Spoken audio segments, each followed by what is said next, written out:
I was still pretty shook up from the last level when I started Trance. Trance's map music did nothing to ease the tension. As for how to describe it, have you ever heard the theme from Videodrome? That's the closest thing I can think of to compare it to. I checked to see who the new monster was, and it was Orga, the monster who didn't make his film debut until 2000, appearing in a game made in 1988. So much for my theories about Titanosaurus and Bully Ant. There's no way this game was made back in 1988, no way. Those guys at Toho must be smart, yeah they are, but I'm sure they couldn't see that far into the future. If they could, they never would have gave Roland Emmerich the rights to make a Godzilla movie. No, this had to be the hack of some kind, which just opened up even more questions. Who made this hack? When? How? And most importantly, why? The why question was the one that bothered me the most. My immediate assumption was to think Billy did this to pull a joke on me, but that couldn't be right either. Billy didn't know how to make a ROM hack. And if he did, he'd probably just do something simple and stupid like replacing all the monster with crudely drawn genitalia, unless Billy had amazing game editing skills, and a serious dark streak to his imagination that he never told me about. He couldn't have made this, no. Is it even possible to put a hacked ROM onto a cartridge? Aside from all that, my eye was drawn onto a new icon on the map, a question mark. I was really curious as to what it did. I'm sure you're also curious, so I'll explain the quiz levels now, since this was when they started appearing. There was one of these per map from here on, and they always appeared near the start of the map. When you start on a quiz level, you appear on a screen like this. As you can see, there is a question at the top, a yes or no button, and an emotion in the center. I refer to the emotion as face, real creative, I know. As for convenience, I'll refer to face as the one asking the questions. The music for the quiz levels was a track already in the game. It's the one that plays when you try to use the GH1D0RA cheat and get sent to an unplayable level. Face asks you 12 yes or no questions, and you move your monster to the button for your answer. When you answer, the question disappears and Face changes expressions for about 8 seconds. And then he goes back to neutral and a new question comes up. There's no time limit or any right or wrong answer.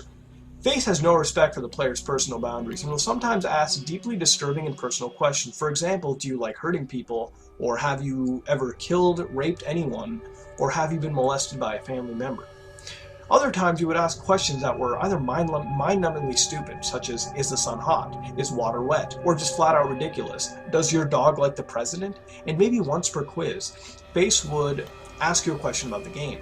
With one exception, Face's expression changes seem to have no effect on the game, except for indicating what the game creator thought of your answer. His reactions rarely made any sense, and at first, I thought they were randomly generated.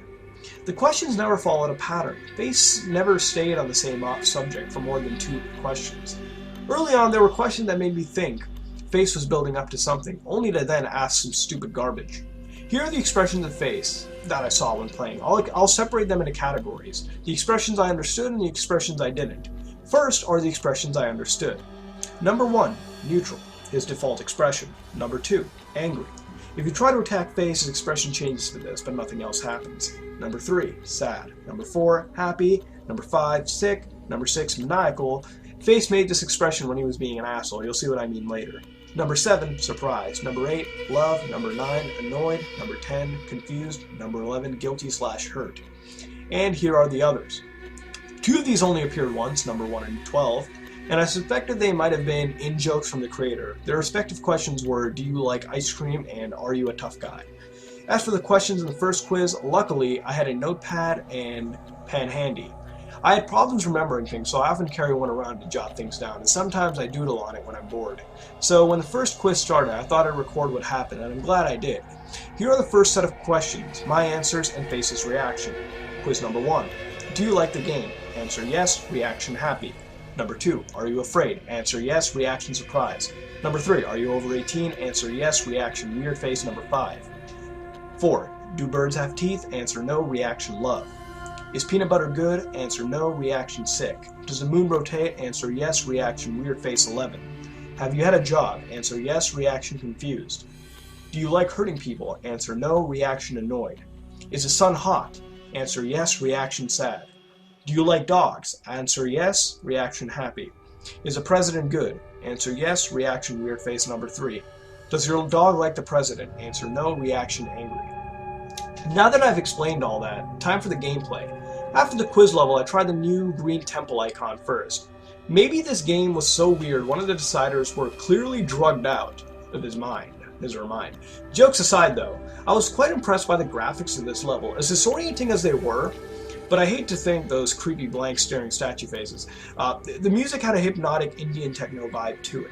There were 2 new enemies in this level, a flying ghost type thing with a trunk and a bat with a horse skull for a face. They appeared random, but I was lucky to get a screen cap of them both. Then I proceeded to a Blue Mountain level, expecting another nice calm stroll. I took my time walking through and I was completely taken by surprise when this happened. Not Maguire came speeding towards me, and took off quite a bit of health and his tentacle screws, with his tentacle screws. It only took me 2 minutes to kill him without having to worry about a time limit, but the boss monsters never showed up in the scrolling levels in the normal game. I was worried as to what other rules the game would break. After another Blue Mountain stage, it was time to fight not Baron, whose replacement was one of the most bizarre things in the game.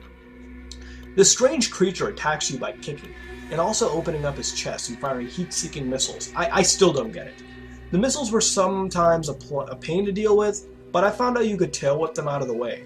Not Baron was probably the easiest of the monster replacements. The same could not be said for Not Hedorah. Apparently the source of these horse bats, not Hedorah, was the most aggravatingly difficult monster to fight yet, mostly because of his special ability. He could shriek and summon a small swarm of these horse bat things. I know there's only 2 in the screen cap, but every time he did this, about 10 would arrive.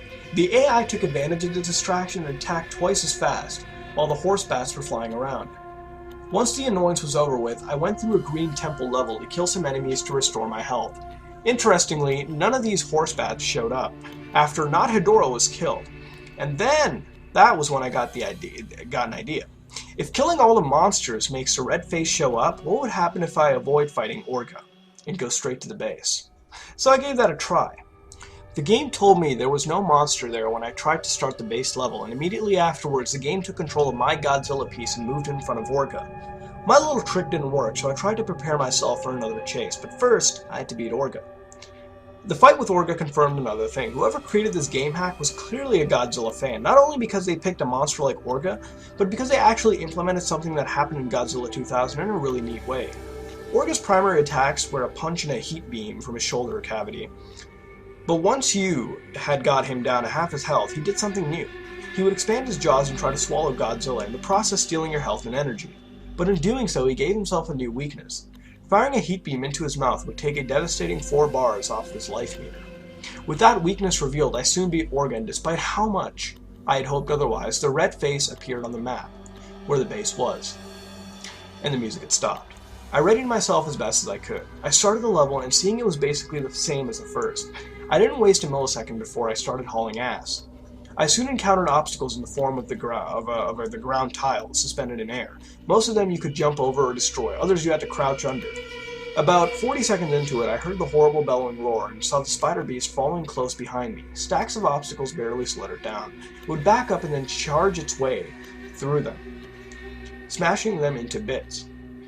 And when the smaller obstacles got in its way, it would expand its jaws and swallow them whole. I was afraid, but with fast thinking and faster button pressing, I escaped them yet again. I felt really excited, and so I laughed and said, "Not this time, asshole."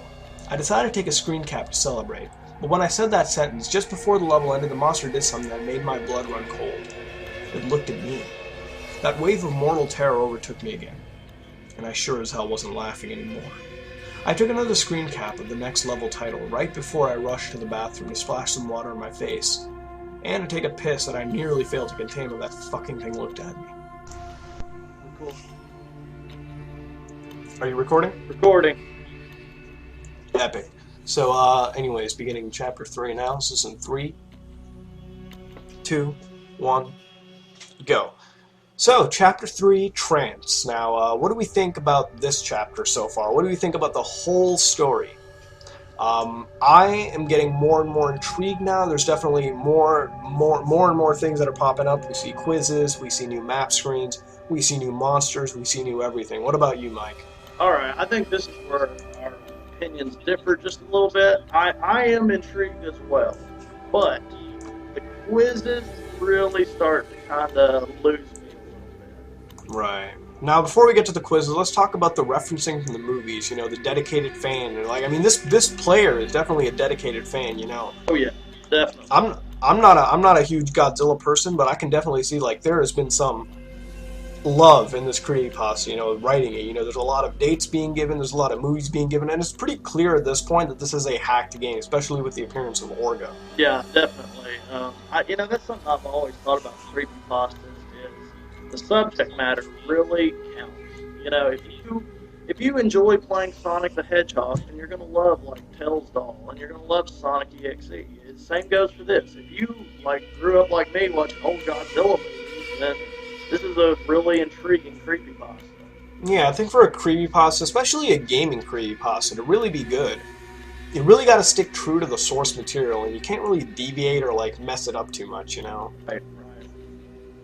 Now, you actually brought up a point about the comedy in the creepypasta. You want to elaborate on that? Yeah, no, that's one thing that really stood out to me is that the writer had a bunch of just really kind of subtle jokes throughout the creepypasta so far. And, a little humor goes a long way. It definitely breaks it up a little bit, makes it a little more enjoyable to read. Right.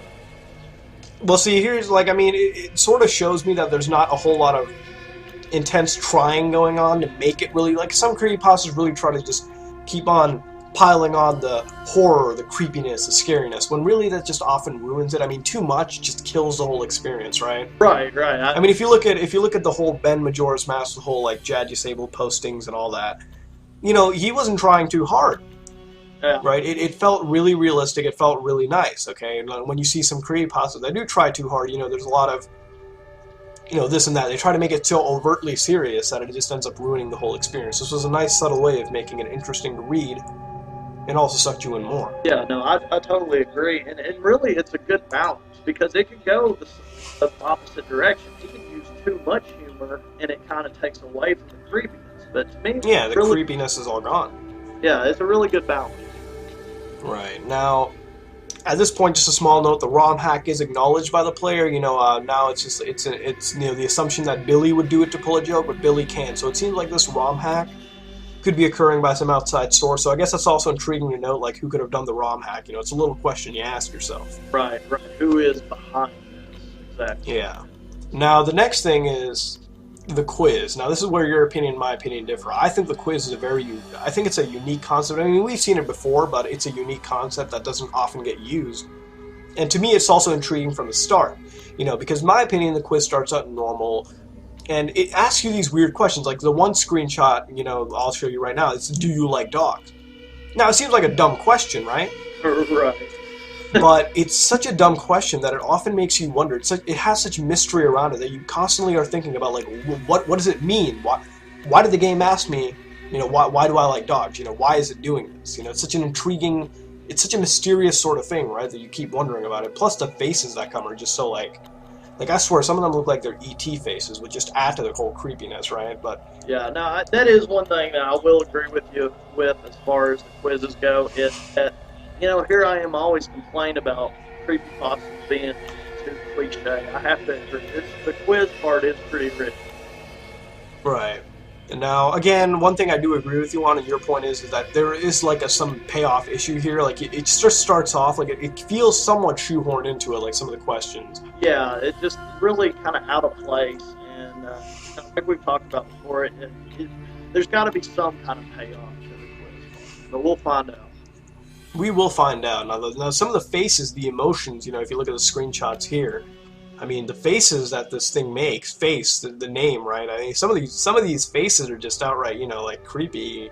Yeah. You got ninja face, you got like clown faces, you got like the cyclopses, you got like the smoking thing. It's just like, all this stuff. Yeah, that is one thing. Like, I noticed the cyclops definitely stood out to me. Definitely. And it's like, remember, these are faces that I don't think the player even knows about, but it makes you wonder, like, what do you think the actual faces could be? Tell us in the comments below. I mean, it could really be anything at this point. But moving on now. The backgrounds in some of the screenshots were definitely really cool. Like, if you looked at the green background here, the whole, like, sphinxes, if you will, the faces and whatnot, they were definitely interesting screenshots. I mean, you would elaborate more on them, Mike? Well, just the backgrounds themselves, to me, really kind of stand out. You know, it's one of my favorite parts of the creepypasta. Actually, it's just because it's just so out of place for Godzilla. And that goes for Godzilla movies, Godzilla games. It's just something that doesn't seem like it would belong in a Godzilla game. Right, and I'm actually just reading this, like I'm looking through it again, but it says it's a new icon too, so it's definitely, I don't think it's in the original game, but somebody could clarify me on that. But yeah, it's interesting to see, you know, like some of these levels are just interesting to look at. And I think the screenshots, again, I'll reiterate, do help a lot for this creepypasta. I mean, without them, I don't think this creepypasta would really be as effective as it is now. Right, I totally agree. Same could be said for Ben Drown. You know, any creepypasta that has a little bit of media to go along with it, it really helps carry the story, you know? Yeah, it just makes it feel more realistic than, you know, it already is. Right. Again, though, the levels do feel technically possible on an NES. I mean, it looks something like from Zelda 2, though. I mean, that's all I really got to say. Now, later on, we're moving on to the Twisted Kaiju. You know, you mentioned Baron, right? Baron just looks really weird if you pop up this screenshot. I mean, it looks like the neck's been snapped completely. Yeah, when you look at, like, Baron and even, like, Hedorah, like creepypasta, they really start to, you know, they're different than their source material. Whereas we talked about Mogra previously, it still kind of resembled Mogra. Well, now, not so much. I mean, Hedorah was supposed to be the smog monster and looks nothing like the smog monster, you know? He just looks weird, you know? It's like some prehistoric thing, like fish. I don't know. Yeah, and same goes for Baron, you know, like I said, with the twisted neck. And you know what I think, though, now that I think about it, though, just right now? I honestly think it's just put in there. Like, I think now we're slowly starting to see that maybe these things could possibly be tortured or something. You know, like maybe Red in the game is slowly like mangling these things up. You know, maybe that could be, you know, the reasoning behind it, right? That's a good theory. I hadn't even thought of that yet. I mean, I just thought about it right now. I mean, like, just looking at them, you know, necks have been snapped, characters just looks really different. I think something Red is doing to these characters. Maybe they're all just begging for help, you know. I mean, I'm just really overthinking into it, but that could be a whole thing as well. But that's what we do for the horror. Think everything. Oh, man, that's what we do. Now, the next thing is the map screen, and this is where you brought it up, too. The whole map screen is different, too, you know? Yeah, it's just kind of got a different feel to it than from what... I mean... You know, again, it's been a little while since I've played, but from what I remember, you know, the colors, the icons, are really different. And, you know, I guess that brings us to, like, the question mark icon, you know? I mean, the question mark icon, just in my opinion, when you look at the screenshot, it feels so out of place. But if you look at the whole map screen, it's slowly deforming, you know what I mean? Like, you see some resemblance of the old, but by the time we get to the end of this creepypasta, it's going to be different completely. Yeah, no, that's a good way to put it. You know, really, Chapter 3, to me, is where the pace is really starting to pick up. You know, yeah, now you're starting to see more and more. Now it's moving on. I mean, if you look at some of the later fights, too, you look at Orga's battle, it's actually quite faithful to the original movie, you tell me. Very faithful. The whole scene with Orga expanding its jaw and attempting to just consume Godzilla is straight out of Godzilla 2000. And I think that's just a really nice touch. I don't know if the writer meant to make it like a little bit of an Easter egg of sorts or what, but it's a really nice touch. And I mean, that's exactly how it goes down in the movie. So. It looks great. I mean, and then you get to the Red in the end. Again, Red showed up last time on Chapter 2, and now it's just, my God. You know, it's eating entire, like, parts of the world and chasing after you, you know, it's crazy. Not to mention the fact before, the little thing, you have the 80s line, not this time, asshole, you know. A little comedic there, but, you know, you got stuff like that, but it's still Red, it's just... Yeah, it's... Red, definitely, and, you know, something we talked about is where Red breaks the fourth wall. And yeah, when he looks at you, oh my lord. Eye contact with you, you know, it really makes eye contact with you. You know, it's sort of a cliche in creepypastas where, oh, the character looked at the screen with black eyes, but I think when you actually see it in the screenshot form, especially with a character as mysterious, creepy, and intriguing as Red, it does kind of hit you, too, as you read, you know? Right, right. Like, I mean, I read through this, you know, late at night, and I saw the same screenshot, and, you know, it did somewhat hit me. Of course, I wasn't screaming or anything, but yeah. Yeah. You know, it looks at the screen, so it breaks the whole fourth wall. I think it's just the power of, yeah, like you just said, it breaks the fourth wall. That hasn't happened yet. Now with the inclusion of the quizzes and face and Fred now looking at you, it's really starting to break that fourth wall and starting to connect with the player. Exactly. So I guess that's really all we can say about the whole Chapter 3 trance. We've been rambling on for about 11 minutes now. But anyways, yeah, that's really all we got to say about the whole trance. So the next chapter is called Dementia. And who knows what's going to happen in the next chapter. But yeah, we will see you all till Dementia. But this has been the analysis for trance. A lot of nitpicking going on. But yeah, it's where the pace is starting to pick up. And, hopefully the next couple chapters will heighten the pace even more, and hopefully we'll see what Red is all about. But yeah, we will see you next time on Chapter 4, Dementia.